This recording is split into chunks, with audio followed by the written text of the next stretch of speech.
Have you ever wondered how many times throughout the day you wear a mask without realizing it? At work, with family, among friends, who are you really? Or rather, is there an authentic you behind all the versions you've constructed to please, protect, or fit in? Carl Jung, one of the greatest thinkers in psychology, referred to this construction as the persona, the face we show to the world. It is not just a conscious choice but a social necessity. Without it, we would be unable to interact with others. However, when we confuse ourselves with this mask and forget who we are beyond it, something within us begins to crumble. Consider the case of Friedrich Nietzsche. The philosopher who challenged morality and traditional values spent years living under his own persona, a fearless and independent thinker. However, by the end of his life, he succumbed to madness. What happens when a persona becomes so rigid that it suffocates the true essence of the individual? The persona protects us, but it can also become a prison. It shapes us, but it can also destroy us. And when the truth begins to emerge, it is often through chaos, suffering, and existential crises. Now, look at yourself. How many of these masks do you wear daily? And, more importantly, what would happen if, one day, they fell away?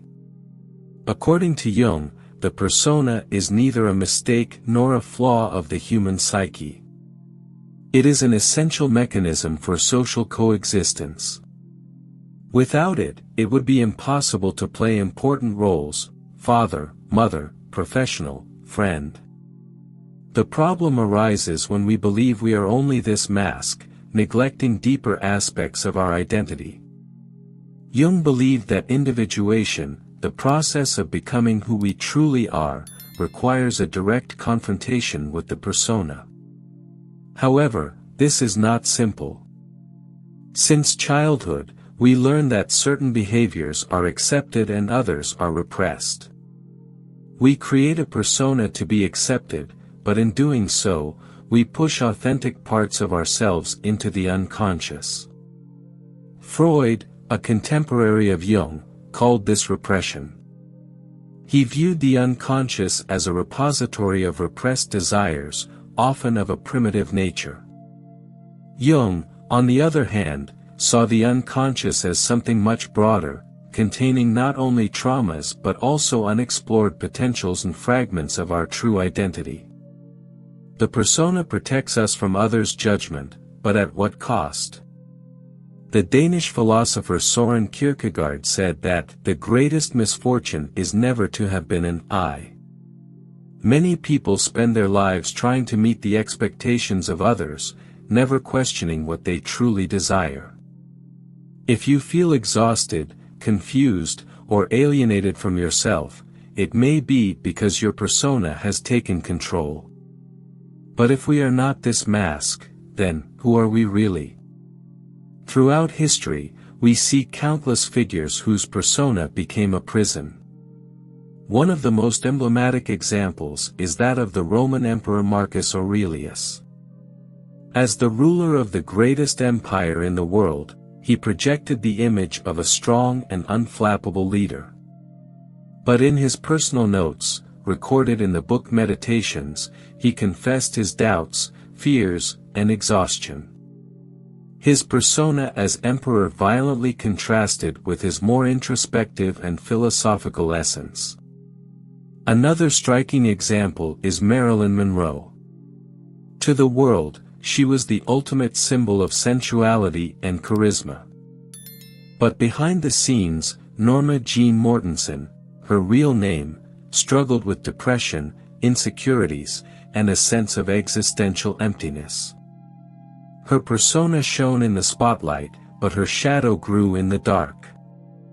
This leads us to a crucial point: the greater the discrepancy between the persona and the true self, the greater the internal suffering. Jung called this phenomenon psychic dissociation, a state in which the individual feels they are living a lie.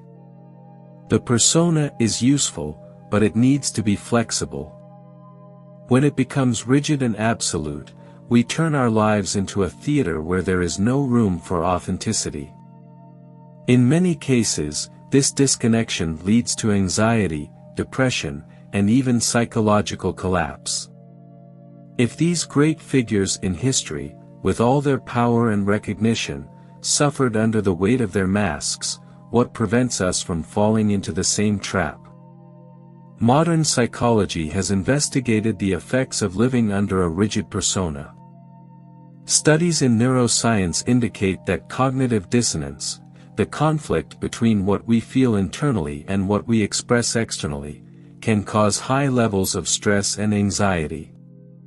Research conducted at Stanford University showed that individuals who feel they must constantly perform a social role have elevated levels of cortisol, the stress hormone.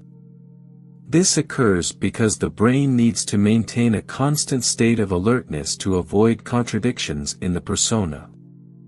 Neuroscience also suggests that living under an inauthentic mask activates brain circuits associated with emotional pain. Psychiatrist Donald Winnicott proposed the concept of the false self, where a person constructs an acceptable version of themselves to survive emotionally, but at the cost of losing touch with their genuine emotions. Furthermore, a study published in the Journal of Personality and Social Psychology revealed that people who suppress core aspects of their identity to fit social standards experience higher rates of depression and psychological burnout. Modern science confirms what Jung already advocated: the persona can become a prison if there is no balance between what we show the world and who we truly are. If scientific data indicates that this disconnection makes us ill, the inevitable question arises: how can we escape this trap and find our true selves? Now, think about your life. How many times have you forced yourself to smile when, inside, you felt like screaming? How many times have you swallowed your words, accepted situations, or played a role that didn't reflect what you truly wanted? The persona arises from the need to adapt, but often strengthens due to the fear of judgment. Since childhood, we learn that certain behaviors are more valued than others. Be polite, don't show weakness, don't cause problems. Little by little, we mold ourselves to fit external standards, ignoring our internal truth. But there is a price. Psychologist Carl Rogers said that the incongruence between the real self and the ideal self generates a deep internal conflict. You desire authenticity but fear rejection. You want to be accepted, but feel you are betraying yourself. And then, one day, you realize you no longer know who you are. You feel that something is wrong, but can't name what it is. Life becomes a collection of disconnected roles, and anguish grows. Jung believed that the way out of this labyrinth was the process of individuation, the recognition and integration of the hidden aspects of oneself. But this path is not comfortable. It requires courage to face the shadows and abandon illusions. The question now is not whether you are wearing a mask, but rather, are you willing to take it off and face what is behind it? If we remove the mask, what will we find behind it? For Jung, the answer lay in the shadow, the part of us that we repress because we consider it unacceptable. The shadow contains our repressed desires, our insecurities, our traumas. But it also holds unexplored potentials, forgotten talents, and truths we refuse to see. The problem is that the more we deny this part of ourselves, the more it controls us. Consider the case of many authoritarian leaders throughout history. They projected their own weaknesses onto others, attacking what they fundamentally feared within themselves. What we deny internally, we end up projecting externally, be it through excessive criticism, repressed anger, or emotional crises. Jung said that no one becomes enlightened by imagining figures of light, but rather by making conscious the darkness within. However, this encounter can be painful. When we begin to see the masks we wear, we realize how many decisions we've made out of fear, for convenience, or to fit external expectations. But there is a turning point. When we face our shadow, we discover that it is not an enemy, but an essential part of who we are. Integrating it is reclaiming our authenticity. Are you ready for this confrontation? Or will you continue to flee, trapped in the illusion that your persona is all there is? At this point, one truth becomes evident: the persona, as useful as it may be, can never sustain a whole life without consequences. Those who live only to meet external expectations end up becoming strangers to themselves. But if letting go of the persona means facing the shadow, then a question arises: what exists beyond that? What remains after we confront our illusions? The answer, according to Jung, lies in the self, the deepest core of our being.